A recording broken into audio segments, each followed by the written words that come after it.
حبیبنا مولانا محمد وآلہ الکرام والکرام وسلم صلاۃ و سلام علیک یا رسول اللہ صلی اللہ تعالی علیہ وآلہ وسلم۔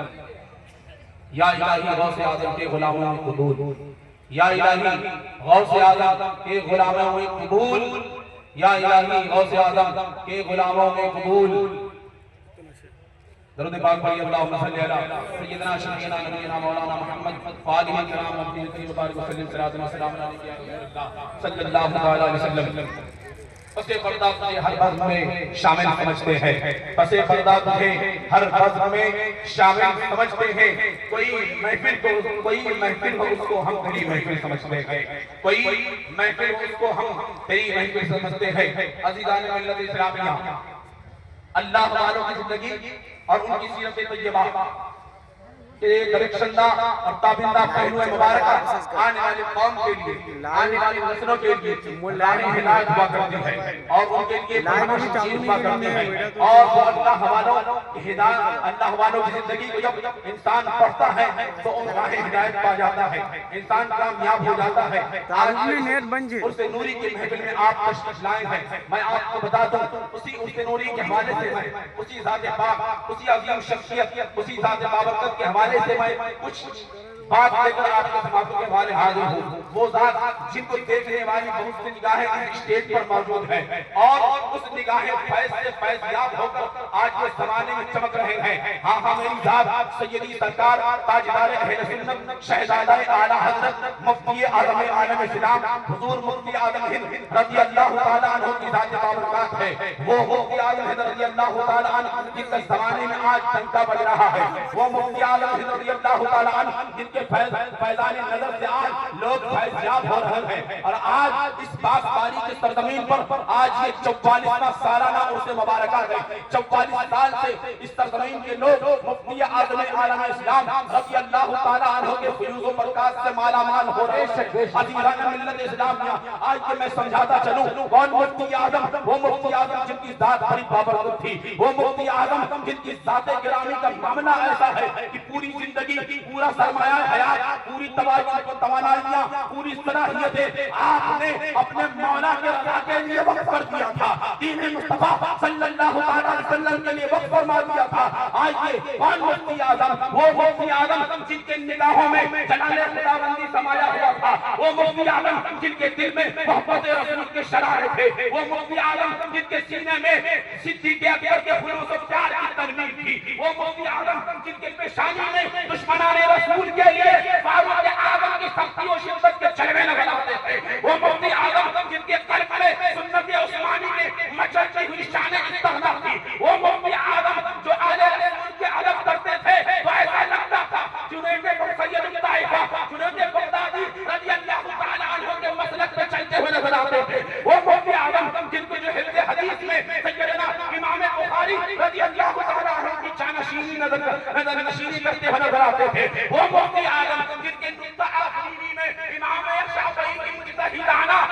شان نظر آتی تھی، وہ مفتی اعظم جن کے قول و فعل میں امام احمد بن حنبل کا عزم و استقلال نظر آتا تھا، وہ مفتی اعظم جو مذہب و مسلک کے پیشوا تھے، وہ مفتی اعظم جن کا اخلاق القرآن بلند و بالا تھا، وہ مفتی اعظم جو تصوف کے امام اور صوفیوں کے سردار تھے، وہ مفتی اعظم جو سنیوں کے پیشوا تھے، وہ مفتی اعظم جو دین محمدی کے چراغ تھے۔ نعرہ تکبیر، نعرہ رسالت، مسلک اعلیٰ حضرت عرس نوری۔ وہ مفتی اعظم جو دین محمدی کے چراغ تھے، وہ مفتی اعظم جو رسول پاک صلی اللہ علیہ وسلم کی چلتی پھرتی تصویر تھے۔ عزیزان گرامی، حضور الغرض حضور مفتی اعظم کو عشق الہی کے شرشاریوں نے ایسی استقامت بخشی تھی، ایسا مقام عطا فرمایا تھا کہ ہزارہا مراحل آئے، ہزارہا خطواتیاں آئی ہیں، لیکن میرے مفتی اعظم تمام کے تمام مراحل کو پار کرتے ہوئے چلے گئے ہیں، تمام خطواتیوں کو پار کرتے ہوئے گزرتے گئے ہیں۔ حق و صداقت کا اعلان کیا ہے، عزم و استقلال کے ساتھ جو ہے حق کی آواز بلند فرمائی ہے، ہمیشہ حق گوئی اور بے باکی میں میرے مفتی اعظم کو کوئی جواب نہیں پیش کر سکتا ہے۔ میرے مفتی اعظم نے آلائے کلمت الحق کا ہمیشہ جاری فرمایا ہے، جب بھی کسی باطل نے منہ اٹھایا ہے، جب بھی کسی باطل نے سر اٹھایا ہے، میرے مفتی اعظم نے جو ہے اپنے قلم کے ذریعے ان کے دانت کھٹے کر کے رکھ دیے ہیں، اور ہونا بھی چاہیے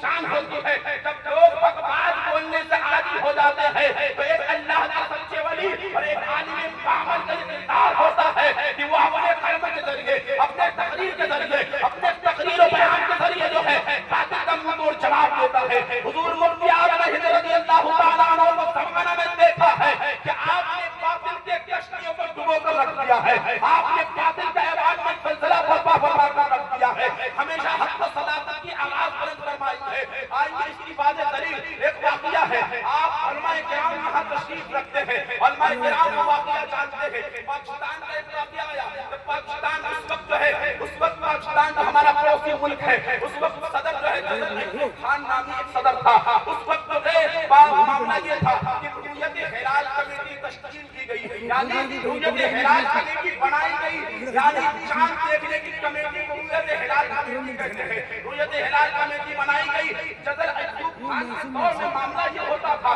کہ جب چاند دیکھنا ہوتا, عیدین کا چاند یعنی رمضان المبارک کا چاند یا عید کا چاند دیکھنا ہوتا تو ہوائی جہاز کو آسمان کی بلندی پر اڑایا جاتا اور چاند دکھ جاتا تو رویت کا اعلان کر دیا جاتا. 29 کا اعلان کر دیا جاتا تھا. ایک مرتبہ واقعہ یہ ہوا, عید کا موقع تھا,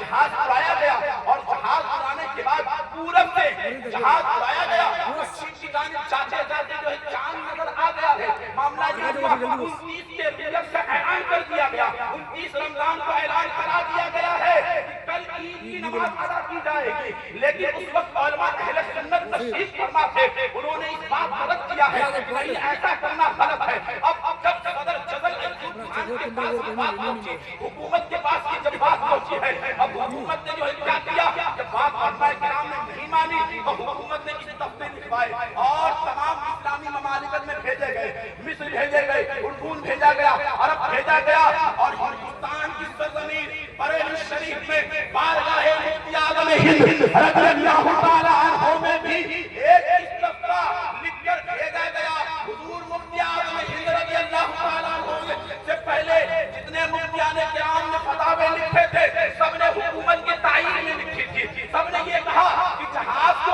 آسمان کی بلندی پر اڑا کر اگر چاند دیکھا جائے تو صحیح ہے, 29 کا اعلان کرایا جائے تو صحیح ہے. لیکن حضور مفتی اعظم عالم اسلام رضی اللہ تعالیٰ عنہ نے اس علم و فضل کے شہسوار نے, اس صدیقی وہ فاروقی کی شہریار نے, امام احمد رضا کے سلسلے کی بہار نے, یعنی ہم سب کو پیارے آقا سیدی سرکار مفتی اعظم عالم اسلام رضی اللہ تعالیٰ عنہ نے رد فرما دیا اور اس فتوے کو نہیں مانا.